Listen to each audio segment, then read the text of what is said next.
Hello guys, welcome back. Today we're going to be talking about the Boston Bruins versus Toronto Maple Leafs series. We're going to be talking about the games that came with it and the storylines that happened. Now the Boston Bruins go over the Toronto Maple Leafs in 7 games. My prediction was the Toronto Maple Leafs to beat the Boston Bruins in 6 games. I don't know what I was doing there. I thought I predicted 7 games, but apparently not. I was dumb enough to predict 6 games.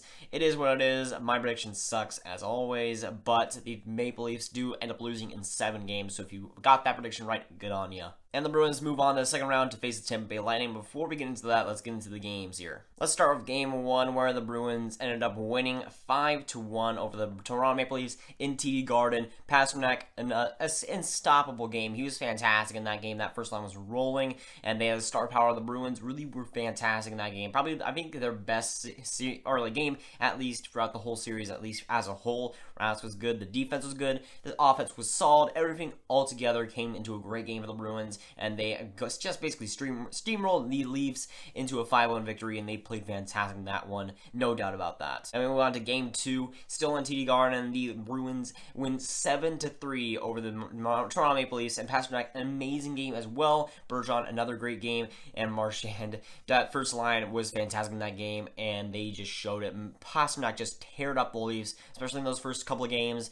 Had an amazing run. I think he had like 7 or 9 points in those first 2 games. It was something ridiculous, but he had just tearing Maple Leafs up just throughout the series, but especially in those first 2 games, and the Bruins are able to get it done, take a 2-0 lead going into the Toronto. Now Toronto needs to win this game. They desperately needed to win game 3 to get the series back on their side and to get the momentum back on their side, and they did. 4-2 victory over the Bruins, and it looked a lot better. The home ice advantage seemed to be, taking the stress off a little bit. They seemed like a much different team. The stress was kind of taken off. They were a lot more clean, a lot more smooth, and you could tell it from the ice, and they made a lot of great plays. Frederik Andersen was on his game. Defense a lot better than it was in the first couple of games. They were able to get it done 4-2 over the Bruins, but it was just a night and day difference. The Leafs were playing a lot better in that game. It seemed like all the pressure was off their shoulders, especially that home crowd, which was amazing, by the way, cheering them on, but it seemed like a completely different Maple Leafs team by the ones that we saw in the first 2 games, and they ended up winning 4-2,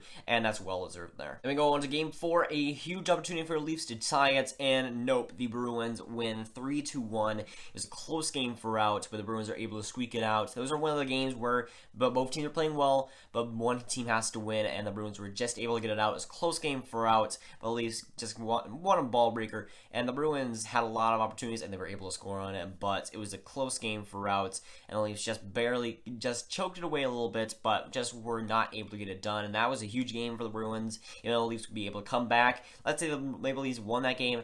Maybe would have been a different series, let's say, if it was tied going into Boston for that game 5. But a massively important game in game 5. Of course, the Leafs are trying to starve off elimination as they have a 3-1 deficit, as they end up getting the game over and done with, and they end up winning it 4-3.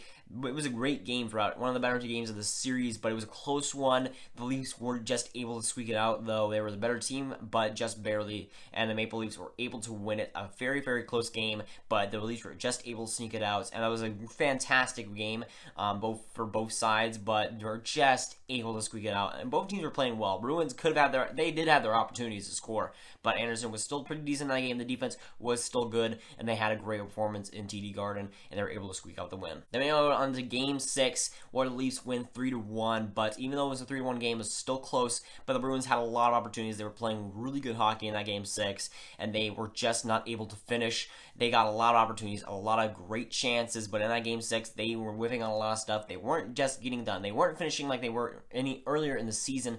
They're kind of allowing the Leafs to get back in the series by winning that game, and the Bruins could have had their opportunities, and they did have their opportunities, but they weren't able to finish the Leafs off in Toronto. That was a huge thing for them going back in game 7, where they had a lot of unlucky breaks in game 6. Could have been a little bit of a topsy-turvy thing right there, but the Bruins were not able to get it done in game 6, heading back to Boston for that game 7. Now, game 7. I was out of the house for a lot of this game. Come back, it's second intermission. The Leafs are up 4-3. And I was just thinking to myself, game 7 in Boston, how are they going to find a way to lose this game? A few minutes in, it's a 4-on-4. Troy Krug shoots from the point. It's a great shot, but gets past Anderson. The game is tied, and then the Bruins again take the lead off a great DeBrusque goal. Not gonna name names, but Gardner probably shouldn't have hit checked him, and Anderson should have made that save. But the Bruins go up 5-4, and then they go up 6-4, and then they go up 7-4. And for what I watched, it was a good game, but the Leafs were just choking it away just right before my eyes, and the Bruins were playing fantastic. They were playing great hockey, but the Leafs were just, it just seemed like they wanted to lose. They just wanted to let this lead give up, just take that lead, just take the lead, Bruins, and win the series. It felt like in that third period, they were trying to give up. Now, it wasn't as disastrous as 2013 with that Game 7. I don't think anybody can top that, but it was still disastrous from the point of they had 3 separate times where they had the lead. 3 separate times, though, they choked it up, and the Bruins were able to get it back and able to win the game. And that's just a big factor for the Bruins, where they were just able to scrape by. Even though the Leafs came back in that series down 3-1, the Bruins were able to finish off, and that's the biggest thing from here. The Bruins were able to get it done, while the Leafs really couldn't. And if you think I'm going to blame this on Anderson, I'm not going to do that. If he was going to be blamed, I would have blamed him a long time ago. But the reason that the Leafs even had a Game 7 was because of him. He played fantastic in both Game 5 and Game 6, so I'm going to give him the benefit of the doubt here. Even though he did allow a couple of uneasy goals in that Game 7, he was the reason that they were there in the first place. But a bit of contrast here, Sportsnet Stats, great follow on Twitter. TD Garden was a house of horrors for Frederik Andersen in the series. On home, his record was 2-1. His goals against average 2.03, save percentage 938, while a shots per game is 32. Now we go to the road, where it's a 1-2 record, 5.36 goals against average, 864 save percentage. You might be thinking maybe they're allowing a lot more shots, so he's allowing a lot more goals.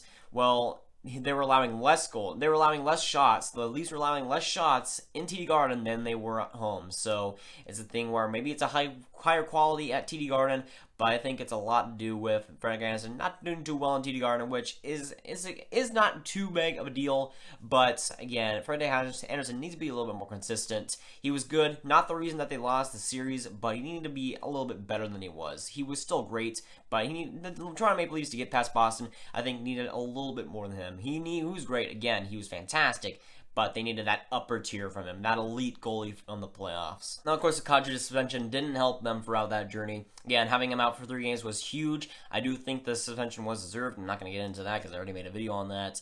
But I do think that it did hamper them a little bit. Even though they won a few games while he was out, it was a big blow for them. And Kadri, even though he did play well when he got back, again, they kind of needed him for those 3 games. And it was big that he was out for them. But man, the Bruins were able to get away with so much. I mean, Marchand only had 2 penalties and mitts throughout the whole series. Ridiculous.